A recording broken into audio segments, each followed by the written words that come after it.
사랑하는 성도 여러분, 2021년도 새해를 주신 하나님께 감사하면서 수요 기도회를 하나님 아버지께 드리겠습니다. 다 함께 묵상하시겠습니다. 그런즉 누구든지 그리스도 안에 있으면 새로운 피조물이라. 이전 것은 지나갔으니 보라 새 것이 되었도다. 아멘.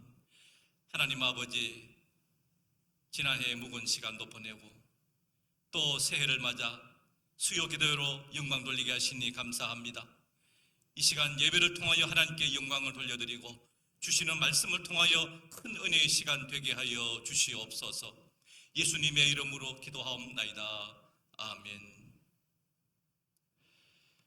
이 시간 우리가 믿는 신앙을 다 함께 사도신경으로 고백하시겠습니다.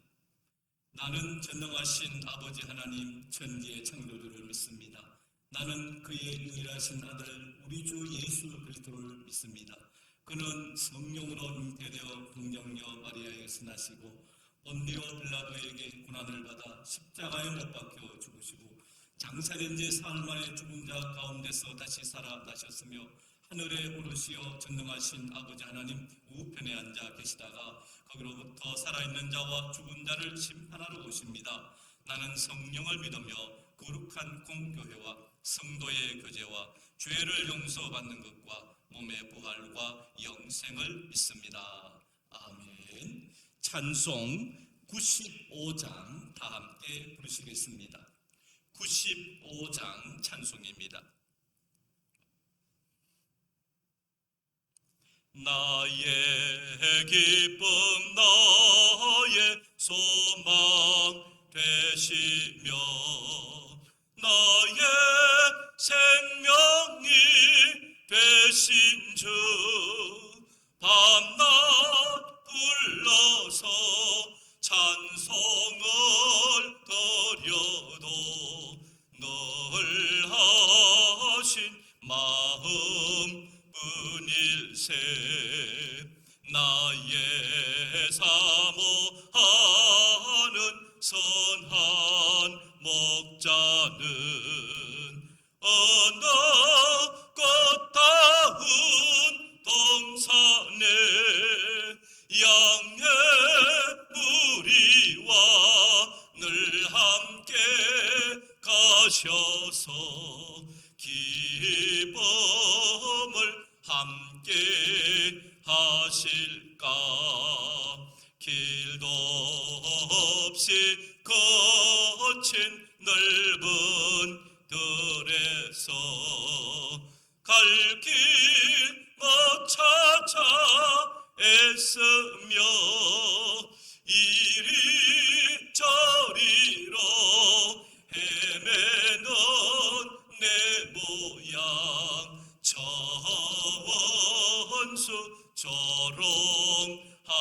조롱하도다. 주의 자비롭고 화평한 얼굴 모든 천사 다 안기며 주의 놀라운 진리의 말씀에 천지가 화답하도다. 나의 진정 사모하는 예수님 엄선조차도 반갑고 나의 생명과 나의 참 소망은 오직 주 예수뿐일세.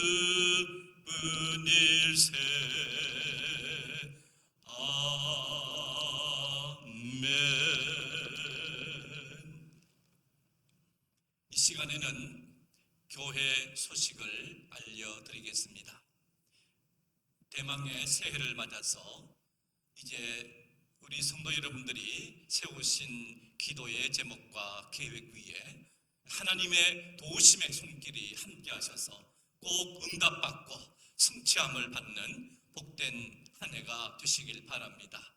바이러스가 여전히 우리에게 물러가지 않고 기승을 부리고 있습니다. 우리 주님이 주신 지혜를 통해서 건강 생활 잘 유지하시고 이 극난한 때를 지혜롭게 극복하시는 성도들의 삶이 되시길 바랍니다. 또 성도들의 온 가정 식구들과 또 모든 우리의 일터 위에도 하나님께서 보호하시고 은혜를 내려주시길 바라고, 이번 올 한 해도 수요 기도의 예배를 통해서 하나님께 최고의 영광을 돌려드리고 또 큰 은혜의 시간 되시기를 간절히 기원드립니다.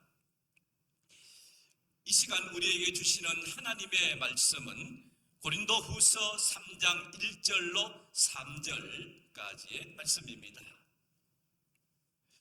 신약성경 288페이지에 있습니다. 고린도후서 3장 1절로 3절까지의 말씀입니다. 우리 함께 이 말씀을 같이 공독하시겠습니다. 시작. 우리가 다시 자청하기를 시작하겠느냐? 우리가 어찌 어떤 사람처럼 추천서를 너희에게 붙이거나 혹은 너희에게 받거나 할 필요가 있느냐? 너희는 우리의 편지라 우리 마음에 썩고 무사람이 알고 읽는 바라. 너희는 우리로 말미암아 나타난 그리스도의 편지니 이는 무으로 쓴 것이 아니요 오직 살아계신 하나님의 영으로 쓴 것이며 또 돌판에 쓴 것이 아니요 오직 육의 마음판에 쓴 것이라. 아멘. 하나님께서 새해를 주셔서 수요 기도회로 예배를 드리는 은혜를 주신 것 감사를 드립니다. 금년 한 해에 참으로 작년에 못다한 놀라운 주님을 향한 열정과 예배와 헌신과 기도와 전도, 또 마음에 품은 모든 계획들이 하나하나가 다 주님 앞에서 응답과 또 기쁨의 삶으로 누려가시기를 간절히 주의 이름으로 축복합니다. 요즘에는 손편지를 쓰는 경우가 그리 흔치 않습니다. 그런데 조금만 과거로 돌아가 보면은 통신수단이 다양하지 않은 때에 손으로 편지를 써서 보내는 것이 아주 보편적인 시대가 있었지요. 제가 초등학교 저학년 때만 해도 마을에는 전화기가 한두 대 정도밖에 없었습니다. 그래서 어떤 외부에서 전화가 오게 되면은 이장님이 대형 확성기에다가 아무개 가정 전화 왔으니까 빨리 와서 받으시오, 이렇게 방송을 해서 전화를 받는 그런 때도 있었습니다. 집에 전화기가 있으면은 아주 굉장히 잘 사는 상징이었습니다. 그리고 그 전화기는 벌써 세월이 지나서 이제는 골동품화되고 말았습니다. 한때 시티폰이 나왔을 때 신기하고 편리했습니다. 그런데 이제는 핸드폰 시대여서 우리 모든 성인들은 물론이지만은 어린이집에 다니는 아이들도 자기 핸드폰을 갖고 만지작거리는 그러한 시대에 우리가 살고 있습니다. 편지도 이제는 우편으로 직접 손으로 써서 붙이지 않고 전자 우편을 통해서 그렇게 컴퓨터상에서 한순간에 작성해서 스위치만 툭 누르게 되면은 금방 상대편에게 바로 편지가 전달되어 버리는 이런 편리한 시대에 살아가고 있습니다. 또 카카오톡이나 다른 여러 다양한 매체들을 통해서 우리는 많은 수단을 가져서 이렇게 우리의 소식이나 어떤 뜻을 다른 상대방에게 전달할 수 있는 그런 아주 참 과학이 발달한 또 이렇게 전달 수단이 아주 다양한 시대에 살아가고 있는 것이지요. 저희 집에 둘째 가형 딸이 있습니다. 저한테는 조카지요. 미국 이제 교회에 목사의 사모로 있는데 이제 저희 둘째 형수는 그래요. 먼 이국에 있고 자주 만날 수가 없고 그러니까 만날이다시피 영상통화를 합니다. 그래서 딸의 얼굴을 보고 또 손주들의 얼굴을 옆에서 보는 것처럼 보면서 그렇게 위안을 얻고 또 아주 영상통화를 하면은 마치 옆에 있는 사람처럼 느껴지는 그런 이제 것으로 마음의 위로를 받는 것이지요.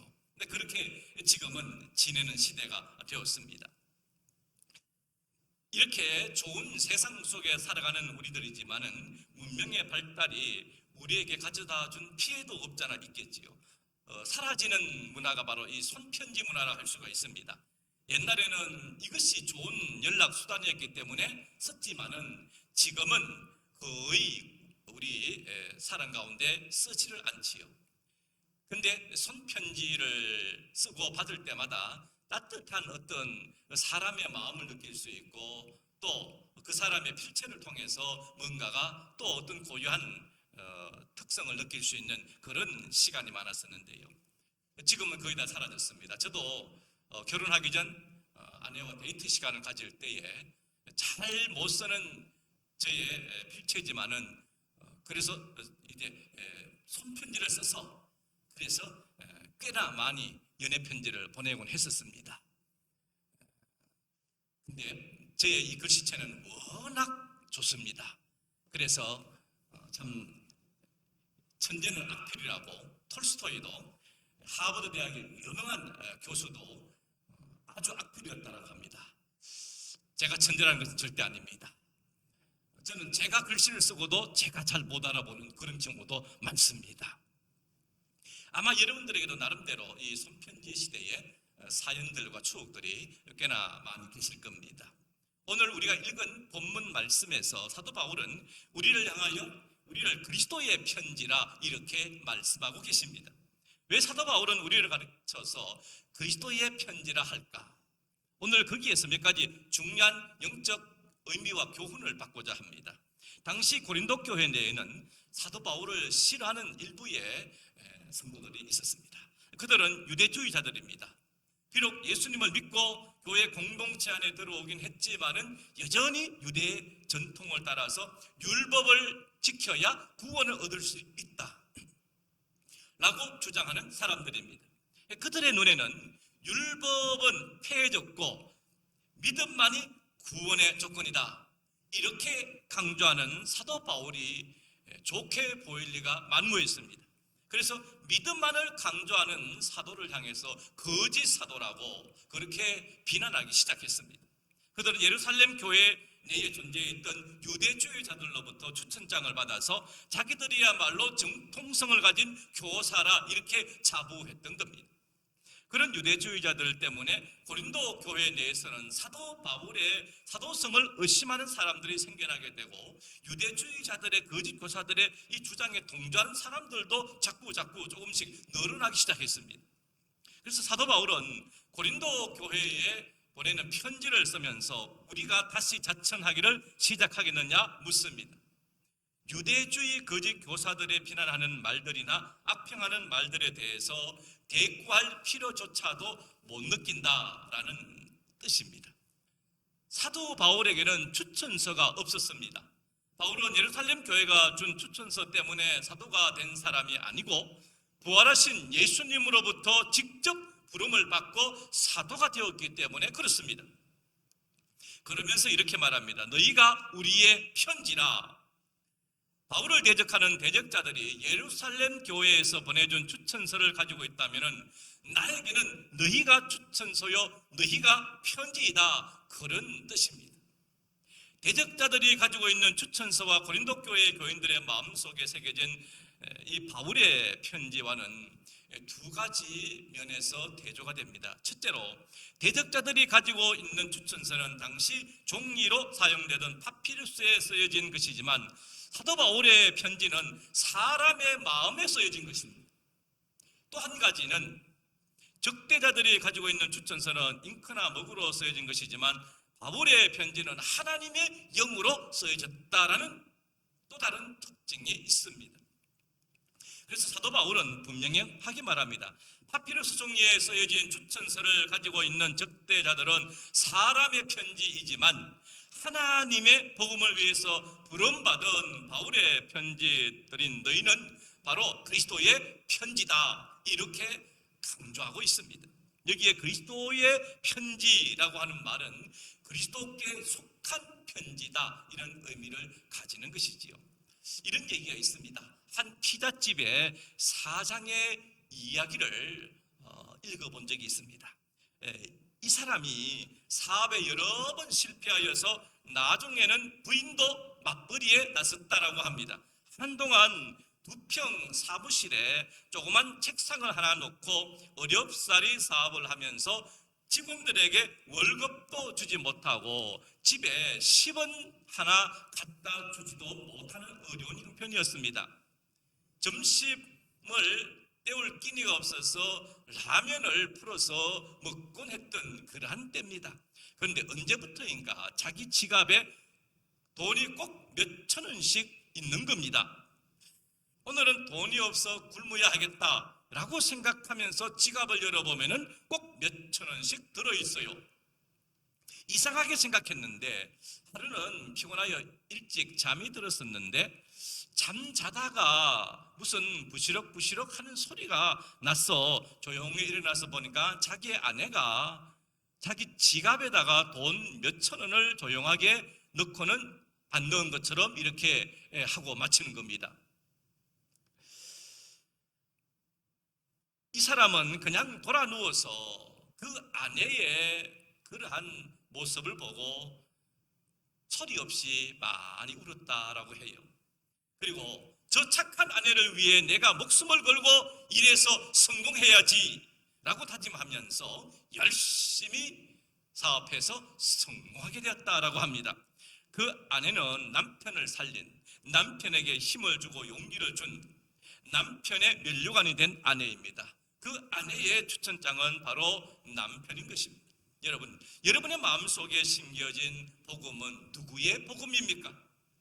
여러분이 우리 마석교회 성도가 된 것이 누구의 뜻에 의해서, 누구의 역사에서 되어진 것일까요? 여러분이 가진 복음이 사람으로부터 주어진 복음이라면 여러분은 그리스도의 편지가 아니라 사람의 편지입니다.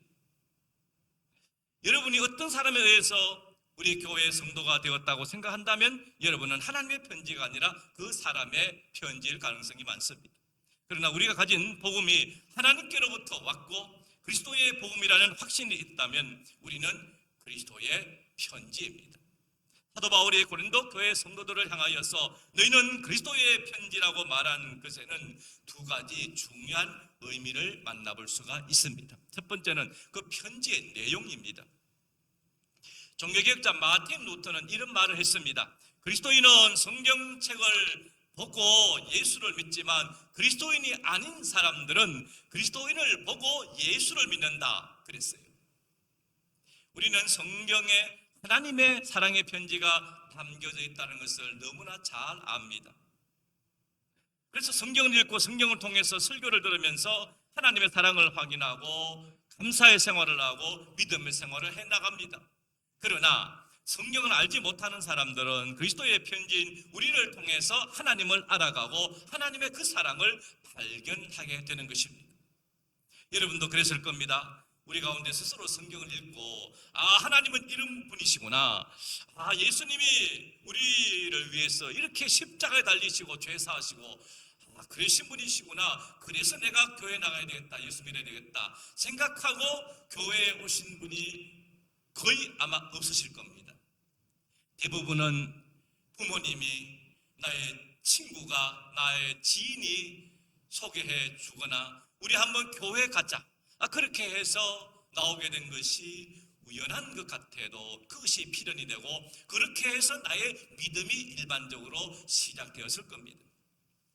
그러기에 먼저 믿는 사람들은 세상 사람들을 향하여 하나님의 사랑과 그리스도의 사랑을 보여주는 바로 그리스도의 편지인 것입니다. 우리는 우리의 삶으로, 우리의 성품으로, 우리의 습관이나 우리의 어떤 언어 생활들로 하나님의 그 농축된 사랑을 보여주어야 할 사명이 있는 사람들입니다.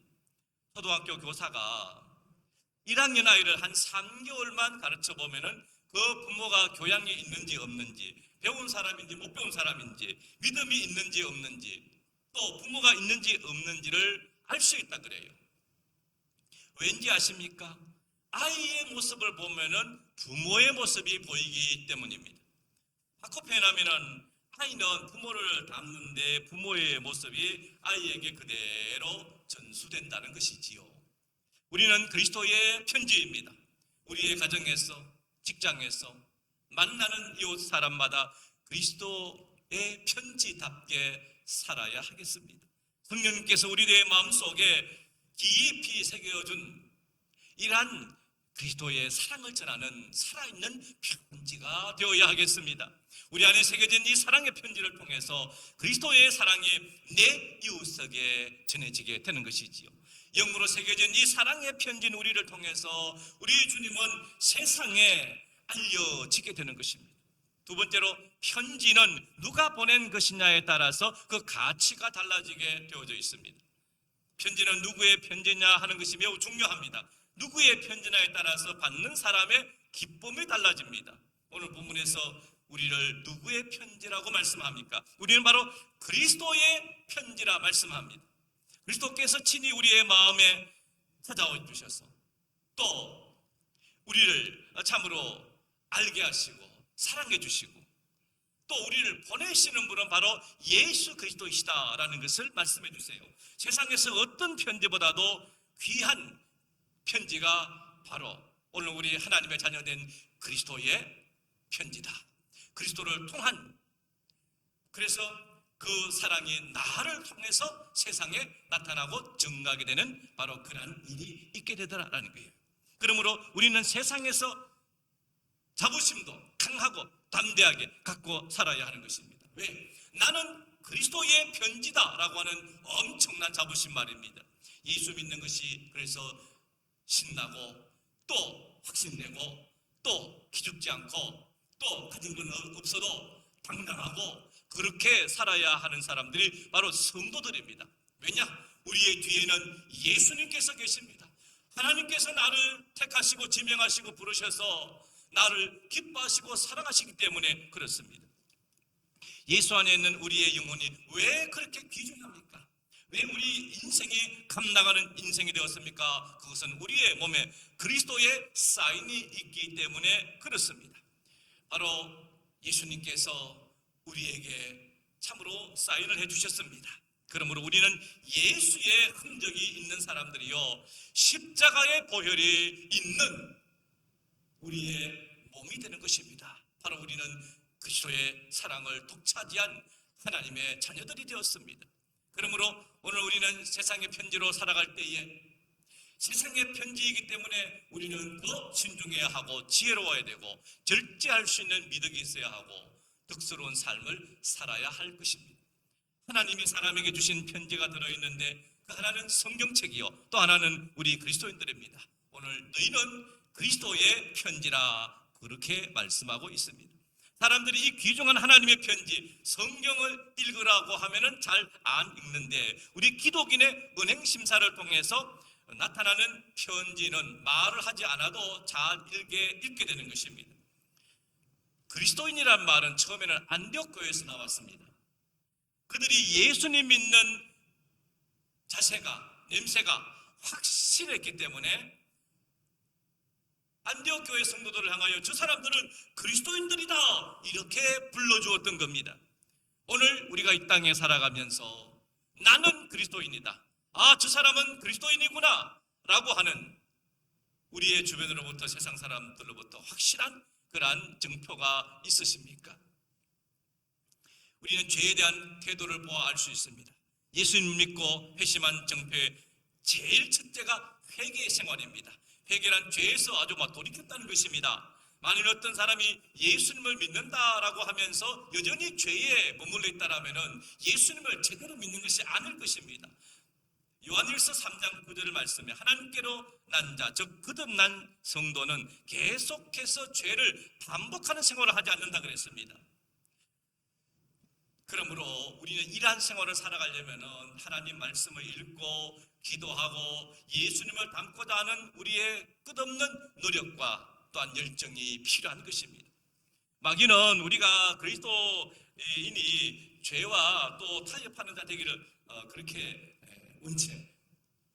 원한 것일지 모르지만 마귀는 그렇게 우리를 유혹할지 모르지만은 그리스도인들은 한 번 죄에 대해서 그렇게 철저하게 자기 고백과 또한 눈물 흘림과 또한 그것이 하나님 보시기에 참으로 추하다는 것을 알았을 때 더 이상 죄와 더불어 사귀려 들지도 않고 마귀가 아무리 유혹해도 그 유혹으로 빠지려고 들지를 않는 것입니다. 바로 그 사람이 거듭난 자요, 하나님의 영이 있는 자요, 그리스도인인 것입니다.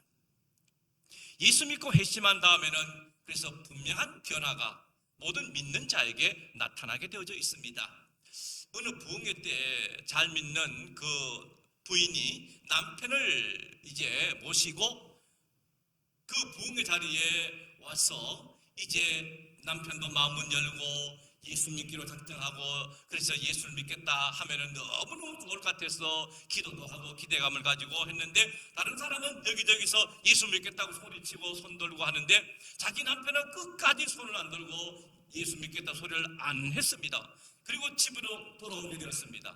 그래서 섭섭해서 부인이 그 남편에게 묻습니다. 왜 당신은 다른 사람들도 예수 믿겠다고 은혜 받고 그러는데 내 소원인데 왜 당신은 예수를 믿지 않냐고 좀 짜증나서 그렇게 물어보니까 아니 나나 당신이나 나는 예수 안 믿어서 변함이 없지만은 당신은 분명히 예수를 믿고 변화가 있어야 되는데 아무런 변화가 없어.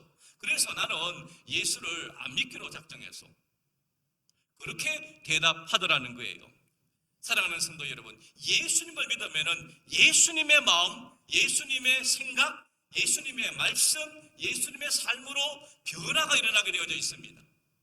우리는 변해야 하는 것이죠. 예수 믿기 전에 가져왔던 우리의 가치관, 우리의 어떤 우주관, 우리의 어떤 물질관이 있으면은 예수 믿고 난 뒤에는 달라져서 나가게 되어져 있는 겁니다. 그것을 우리는 세상에 보여줄 필요가 있는 것입니다. 두 번째는 무엇으로 만족하는가를 보면 알 수가 있어요. 밤중에 술에 취해서 고래고래 소리를 지르고 다닌다면 아무도 그를 참된 그리스도인이구나 이렇게 말하기가 어려울 것입니다. 예수님은 한 부자에 대해서 말씀하셨는데 그는 생활에서 하나님을 쫓아버리고 오직 농장과 곡간과 곡식만으로 만족을 누리는 사람이었습니다. 이렇게 세상 물질만으로 만족한 생활을 한다면 그는 분명히 구원받지 못한 사람일 것입니다. 바울은 나의 가장 큰 기쁨은 예수님을 알고 섬기는 것이다 이렇게 고백하고 있습니다. 예수님을 섬기는 일만큼 기쁘고 만족스럽고 즐거운 생활이 어디 있는가, 이렇게 생각하고 마음의 은혜를 누리고 사는 사람이 참된 그리스도인의 삶을 살고 있는 것입니다. 그러므로 우리가 무엇을 만족하고 즐겨하는가에 따라서 참된 그리스도인인가 아닌가를 구별할 수가 있는 것이지요. 또한 다른 사람에 대한 태도를 보아서 알 수가 있어요. 다른 사람에 대한 태도는 무엇보다 사랑입니다. 예수님께서 말씀하시기를 너희가 서로 사랑하며 이로써 모든 사람이 너희가 내 제자인 줄 알 것이다 그렇게 말씀하셨습니다. 우리가 그리스도인이라면은 사랑할 만한 사람이나 사랑할 수 없는 사람이나 똑같이 사랑할 수 있어야 합니다. 물론 우리에게도 도전이 되는 말씀입니다. 쉬운 말씀이 아닙니다. 그렇지만은 거듭난 사람은, 말씀을 받은 사람은, 성령을 받은 사람은 기꺼이 예수님의 말씀에 순종할 수 있는 사람입니다. 원수를 위해서 기도할 수 있는 사람이 되는 것입니다. 그리고 교회에 대한 태도를 통해서 알 수가 있습니다. 예수님은 교회를 위해서 자신의 몸을 내어주셨습니다. 우리가 교회를 사랑한다라면은 정말 교회를 위해서, 교회의 역사를 위해서 무엇인가가 헌신하고 싶고 봉사하고 싶고 뜻을 다하여 섬기고 싶습니다. 바로 그러한 사람이 참된 성도인 것입니다. 그래서 거듭난 성도는 하나님 앞에 예배하기를 그렇게 사모합니다. 아무리 바이러스가 기승을 부려도 나는 주님의 집에 가서 예배를 드리고 싶다. 비록 바이러스 때문에 그렇게 제한된 삶을 살지만은 언제든지 나는 주님 앞에 나아가서 주님의 집에서 예배를 드리고 싶다. 이것이 바로 그리스도인의 참된 모습인 것입니다. 또 하나는 구원받은 성도라면은 복음을 듣기를 즐겨합니다. 세상의 뉴스도 들을만 하지만은, 그러나 나에게 생명을 주고 나에게 확신을 주고 나에게 영적 기쁨을 주는 그 복음을 듣기를 기뻐하는 사람이 바로 참된 성도인 것입니다. 또한 참된 성도는 성도와의 교제를 그렇게 좋아합니다. 거듭나고 하나님의 자녀된, 무언가가 말이 통하고 뜻이 통하고, 그래서 합력하여서 하나님의 나라와 역사를 이루고자 하는 성도와 성도의 교제를 그렇게 기뻐하는 것입니다. 바로 이것이 예수 믿는 사람의 내용이요 특징입니다. 오늘 주님께서는 너희는 그리스도의 편지라 말씀하십니다. 그러므로 오늘 편지는 받는 사람에게 어떤 내용을 꼭 전달해 주게 되어져 있습니다. 우리는 그리스도의 향기나는 편지가 되어져서 나를 통하여 예수님을 만나는 사람마다 예수님은 너무 귀하신 분이고 존귀하신 하나님의 아들이시고, 그렇지만 나를 위해서 이 땅에 오셔서 생명을 버려서 나를 구원하기 위해서 오신 구원자이심을 저들이 알고 나를 통하여 예수님을 믿게 된다라면 오늘 우리는 얼마나 보람되고 놀라운 주님의 역사를 이루어가는 사람이 될 것인가라는 것입니다. 새해가 밝았습니다. 사랑하는 성도 여러분들에게 올 한 해 바이러스는 물러가고 우리에게 새로운 평안함과 일상이 회복되고 기쁨이 회복되어져서 정말 주님의 집에 이제는 마음껏 나오셔서 주님을 찬양하고 주님 앞에 참으로 예배드리면서 이제 주님의 은혜를 따라서 세상을 변화시키고자 하는 놀라운 향기로운 그리스도의 편지가 되어져서 두고 올 한 해의 역사가 있는 그러한 귀한 삶이 되시기를 간절히 기원드립니다. 기도하겠습니다. 거룩하신 하나님 아버지 감사합니다. 우리는 사도 바울을 통해서 그리스도의 편지라 말씀하시는 음성을 듣습니다. 그렇습니다.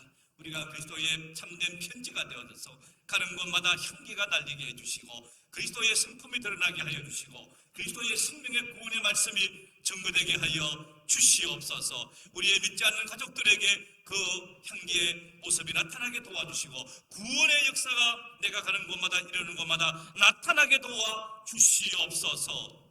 예수님의 이름으로 기도하옵나이다. 아멘. 찬송 502장 다 함께 부르시겠습니다. 502장 찬송입니다. 빛의 사자들이여. 빛의 사자들이여 어서 가서 어둠을 물리치고 주의 진리 모르는 백성에게 복음의 빛 비춰라. 빛의 사자들이여 복음의 빛 비춰라. 죄로 얻은 밤 밝게 비춰라. 빛의 사자들이여 선한 사역 위하여 힘을 내라. 주 함께 하시겠네. 주의 크신 사랑을 전파하며 복음의 빛 비춰라. 빛의 사자들이여 복음의 빛 비춰라. 죄로 얻은 밤 밝게 비춰라. 빛의 사자들이여 주님 부탁하신 말 순종하여 이 진리 전파하라. 산을 넘고 물 건너 힘을 다해 복음의 빛 비춰라. 빛의 사자들이여 복음의 빛 비춰라. 죄로 얻은 밤 밝게 비춰라. 빛의 사자들이여 동서남북 어디나 땅끝까지 주님만 의지하고 눈 어두워 못 보는 백성에게 복음의 빛 비춰라. 빛의 사자들이여 빛 비춰라. 죄로 어두운 밤 밝게 비춰라. 빛에 찾아드리려. 이제 주님 가르쳐 주신 기도로 예배를 마치겠습니다. 하늘에 계신 우리 아버지, 아버지의 이름을 거룩하게 하시며 아버지의 나라가 오게 하시며 아버지의 뜻이 하늘에서와 같이 땅에서도 이루어지게 하소서. 오늘 우리에게 일용할 양식을 주시고 우리가 우리에게 잘못한 사람을 용서하여 준 것 같이 우리 죄를 용서하여 주시고 우리를 시험에 빠지지 않게 하시고 악에서 구하소서. 나라와 권능과 영광이 영원히 아버지의 것입니다. 아멘.